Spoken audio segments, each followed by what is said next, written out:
So I hear you're now working at a clinic in some small village, taking it easy. In a tiny clinic like that, I bet you can't really do much. You're a doctor but can't save anyone, can you? The person I ran into at the university hospital I went to for reasons was a colleague from my student days. He talked to me as he was looking down on me.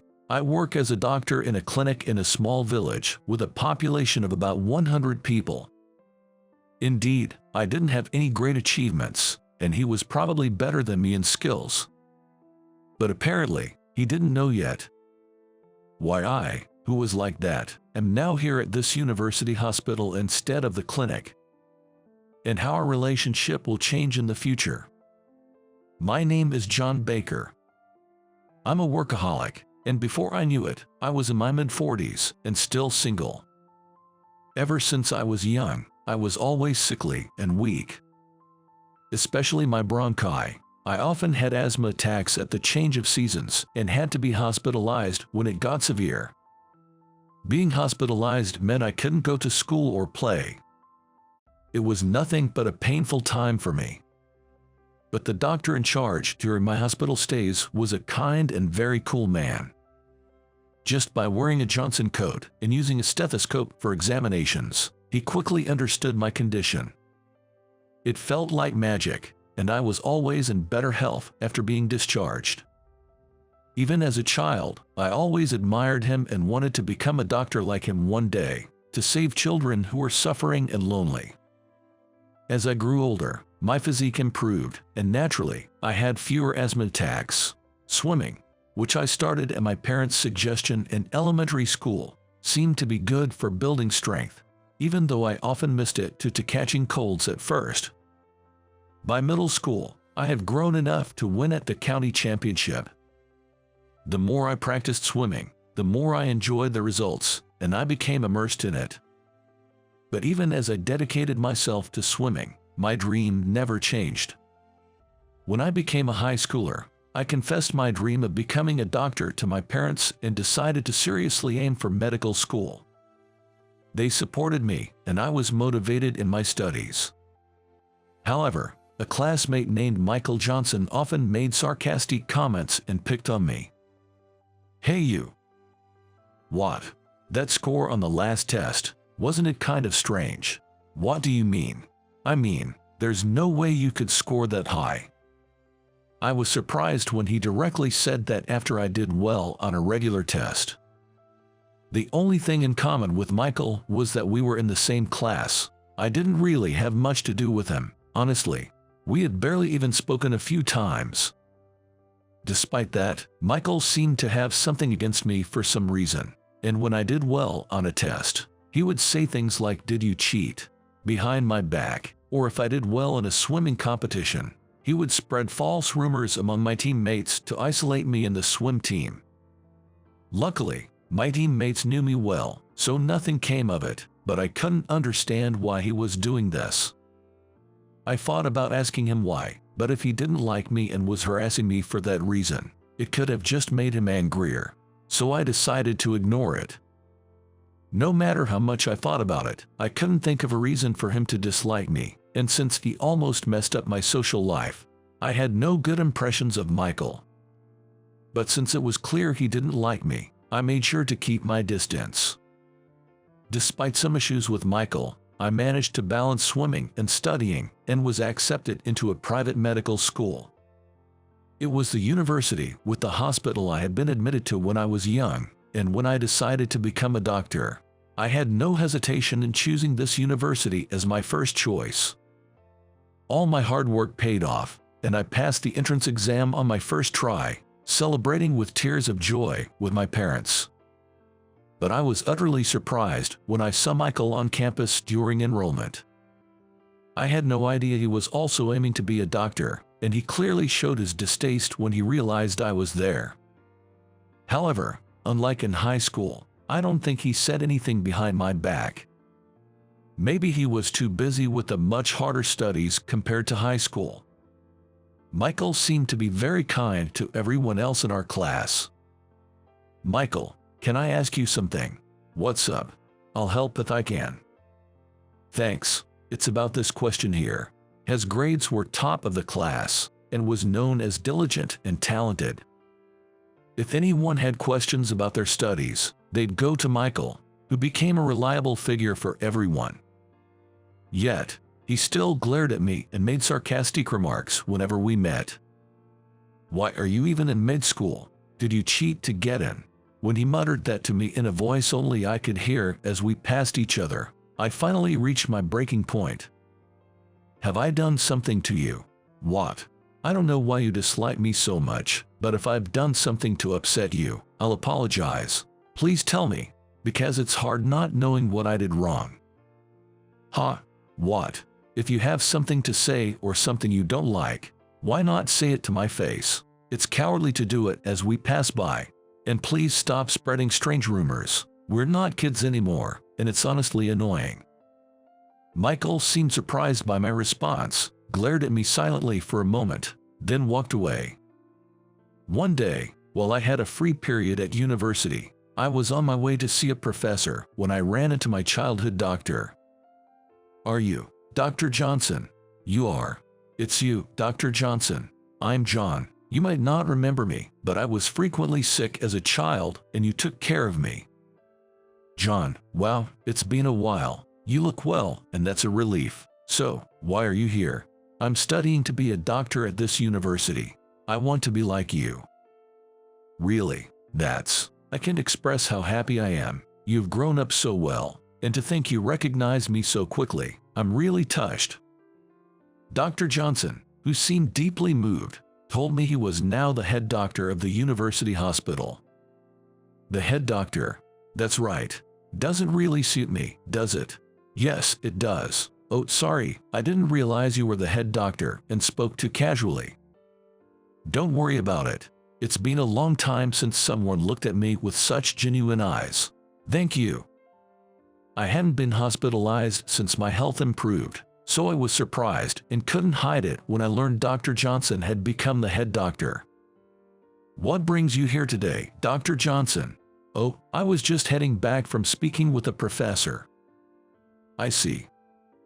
As we were chatting, I heard footsteps from behind and a familiar voice saying, "What are you doing here?" I turned around and saw Michael. I thought he came to make another sarcastic remark to me, but his gaze was not on me but on Dr. Johnson in front of me. "Michael, what's up? Did you need something from me?" Dr. Johnson called Michael by his first name in a friendly manner, and I was surprised to realize they knew each other. As if I just had something to discuss with the professor. "Hey, Michael.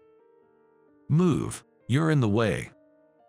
Michael deliberately bumped into my shoulder as he passed and ignored Dr. Johnson calling after him.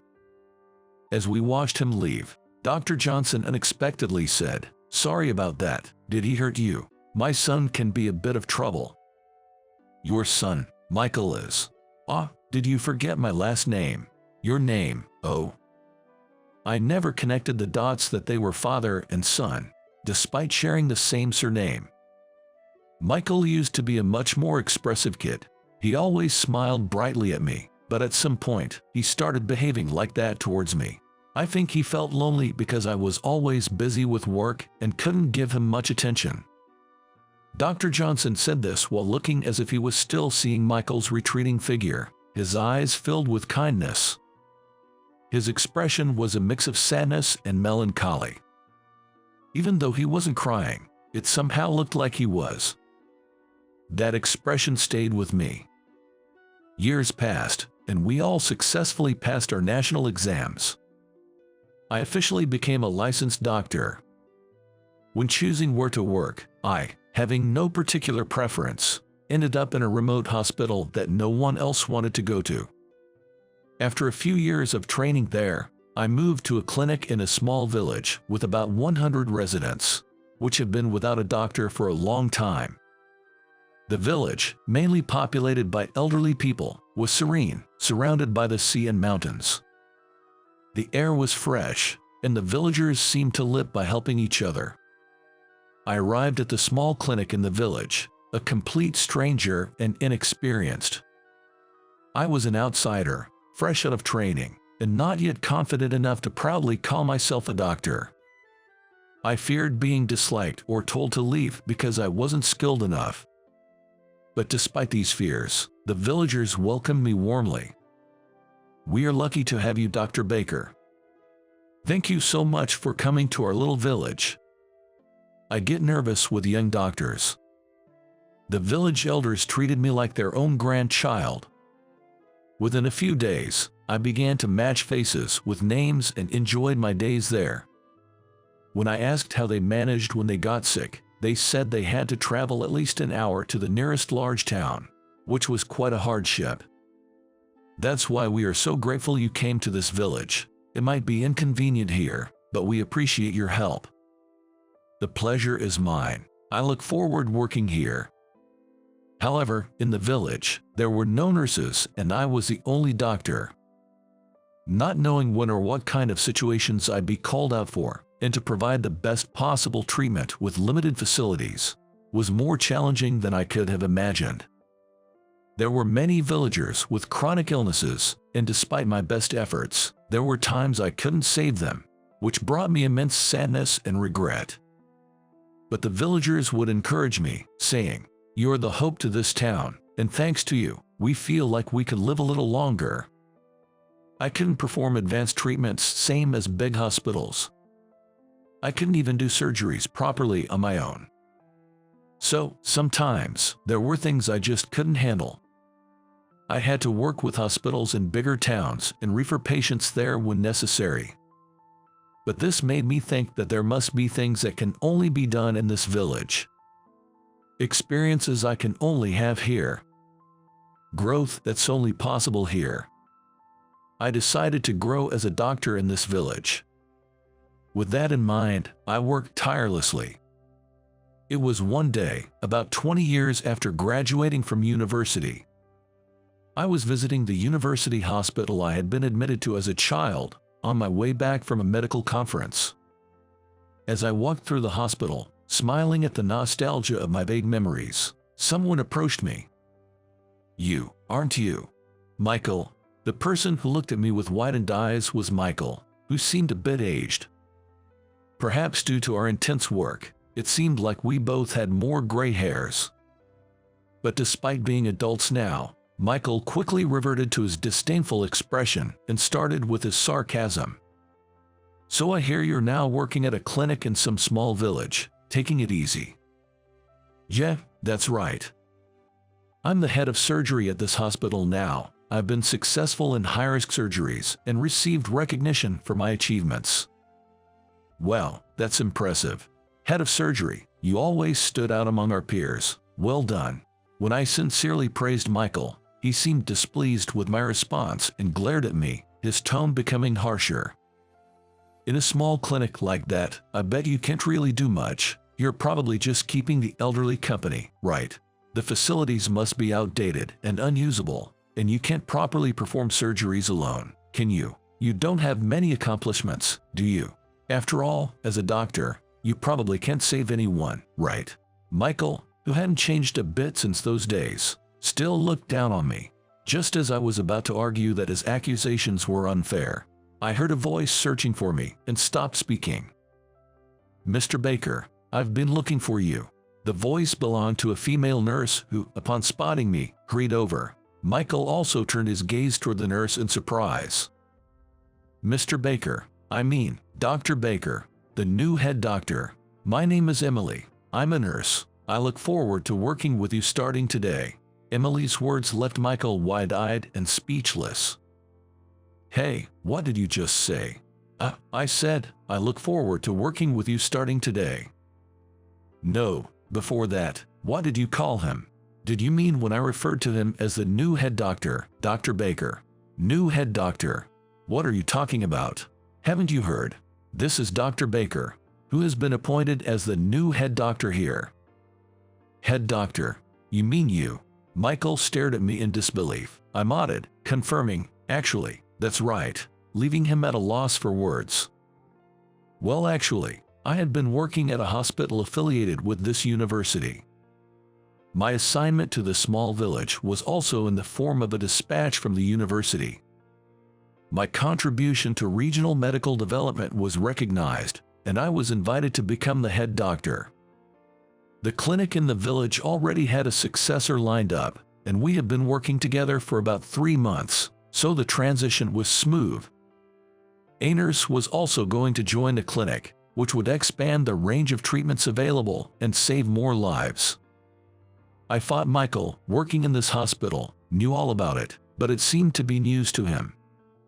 It was a complex feeling, but there was nothing I could do as I had been appointed. So, Emily, was it? Did you need me for something? Oh, yes, that's right. Dr. Johnson, the current head doctor, wants you. Got it. I'll head over there right now. Thank you. As I responded to the nurse, Michael glared at me and walked away. Hello, it's John. Please, come in. Thank you. Entering the head doctor's office, there was Dr. Johnson. John, it's been a while. I'm sorry to have called you back here so suddenly. No, I am honored to be appointed to such a distinguished position. I believe you'll do well. Thank you. Dr. Johnson, being of advanced age, was feeling a decline in his strength. He seems to be getting sick more often, and his absences from work have been increasing. For this reason, he told me he plans to retire from the field soon and invited me to take over. I was thrilled to hear the words from the doctor I've always admired, but Dr. Johnson's son is Michael. He told me he is the head of surgery, and his accomplishments are indeed remarkable. Wouldn't it make more sense for his son to take over? I thought, and so I asked, I'm sorry if this sounds rude, but why did you choose me over your son? Dr. Johnson quietly shook his head.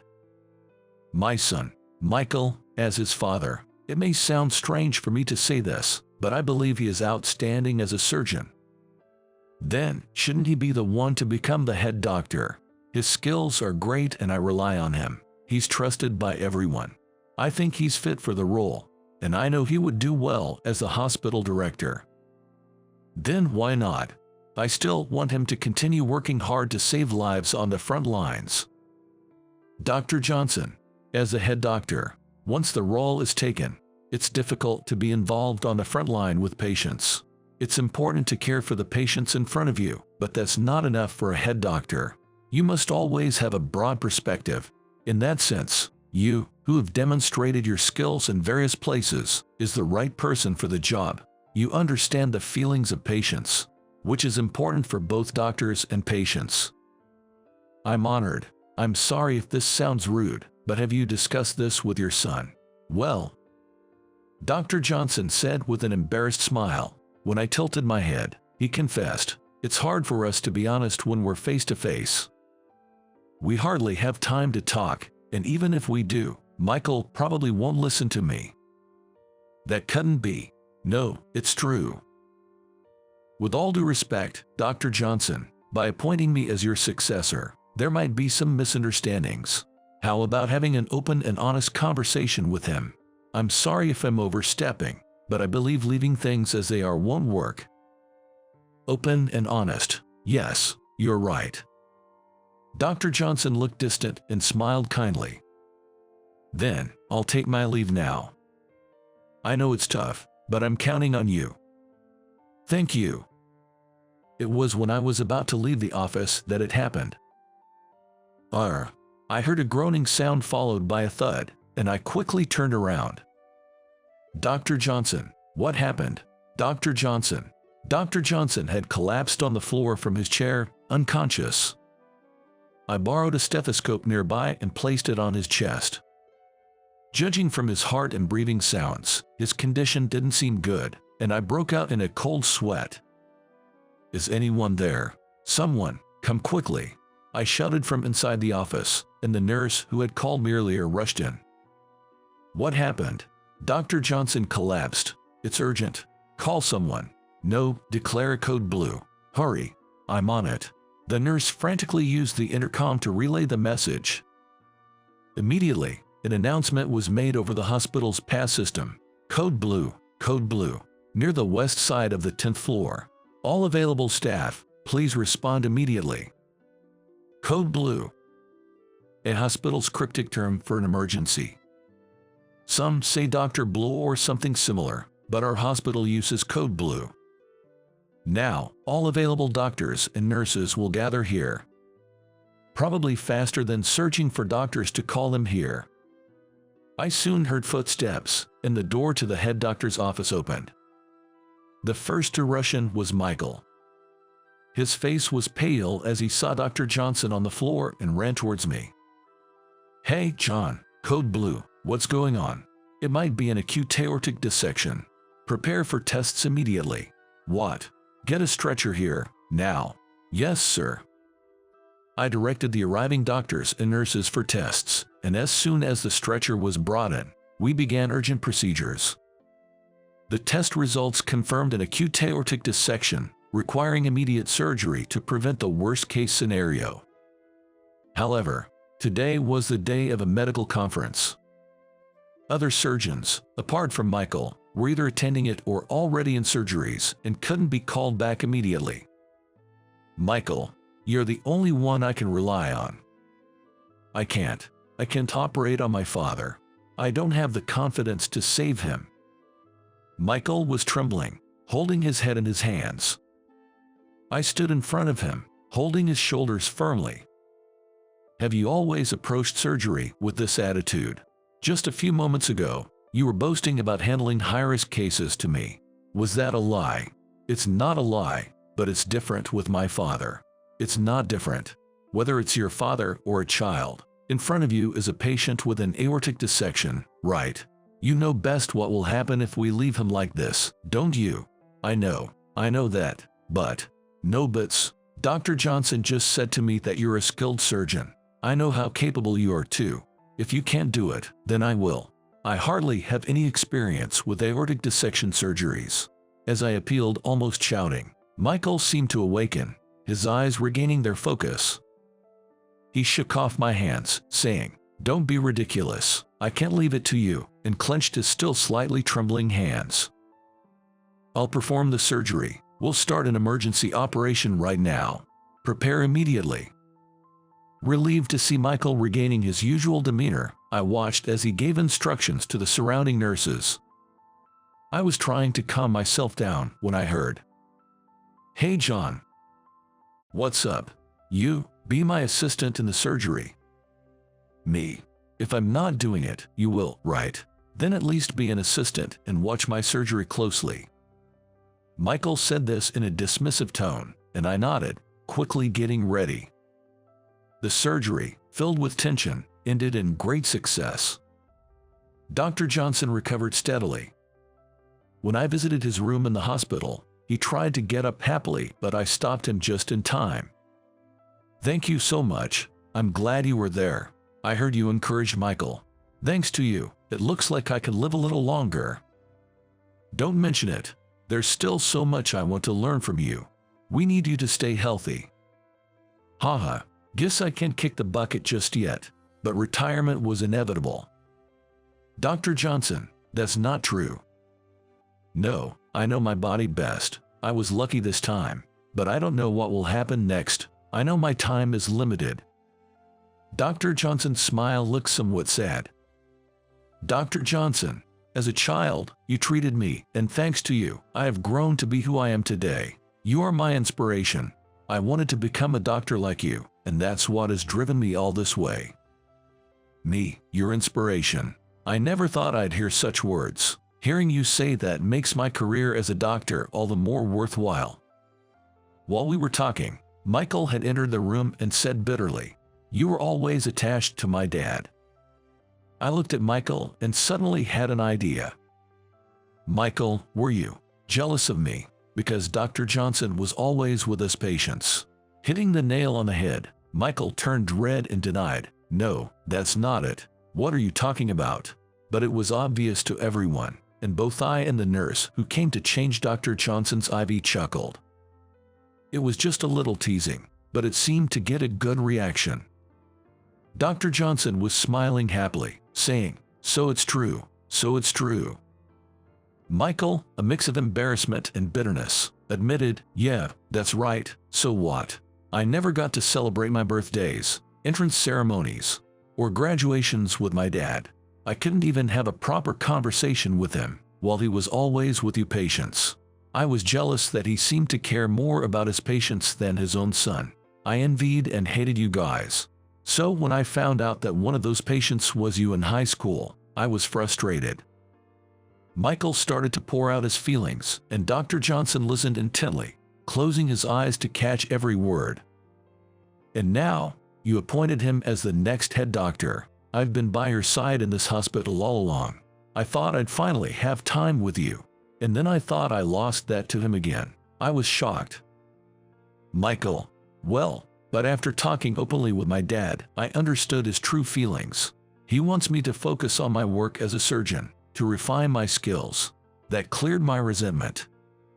Hearing these words, I looked at Dr. Johnson, who nodded gently. "I heard that you were the one who told my dad to talk to me. I hate to admit it, but I'm grateful for this time. Thank you." Michael offered his hand, and I gladly shook it. Understanding the cause of Michael's long-standing resentment towards me was a relief. That moment marked the end of our long-standing grudges. Years have passed since then.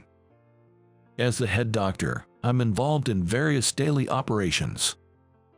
I manage this hospital, its branches across the U.S., the staff and doctors, financial aspects, and make the final decisions on patients' treatment plans. And it's only the tip of the iceberg. The list is endless. Having never studied management, there's a lot I don't know, but I'm managing with the help of my secretary. Despite preparing myself for a challenging role, actually being in this position is a daily race against time, and sometimes I regret accepting it. I remember the slower pace of life at the small village clinic and sometimes yearn to return there. But there are still areas without permanent doctors. Not only advancing medical care, but my duty also includes ensuring that existing healthcare services continue uninterrupted. Moreover, I aim to create a world where everyone can access medical care. It's important for us all to work together towards that goal. As the head doctor, I will continue to lead in dispatching doctors to rural areas. And someday, I hope to return to that village myself. That's what I thought. After Dr. Johnson's discharge, contrary to what I expected, he didn't retire but stayed at the hospital, handling tasks like health checkups that were within his capabilities. Though he had been discharged, his strength hadn't fully returned, and given his age, we couldn't predict what might happen. I've been too busy with administrative duties to work directly with patients. Saying this might sound inappropriate, but being able to examine patients, even a little, makes me happy. I want to continue being a doctor for as long as I live. It might be a burden to others, but I want to keep going a little longer. There was nothing else I could do but nod to my mentor's words.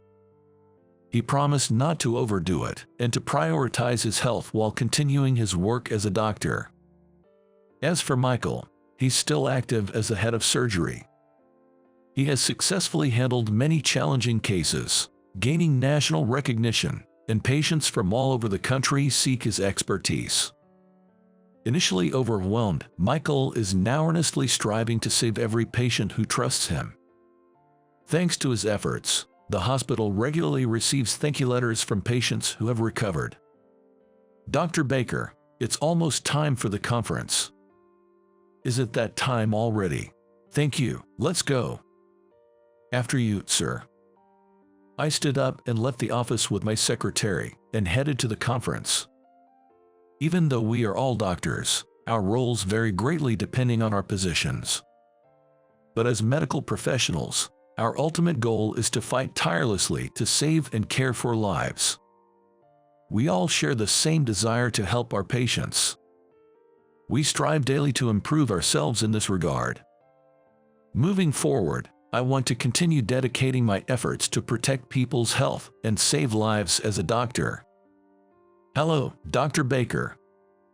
"Hello, let's get started, shall we?"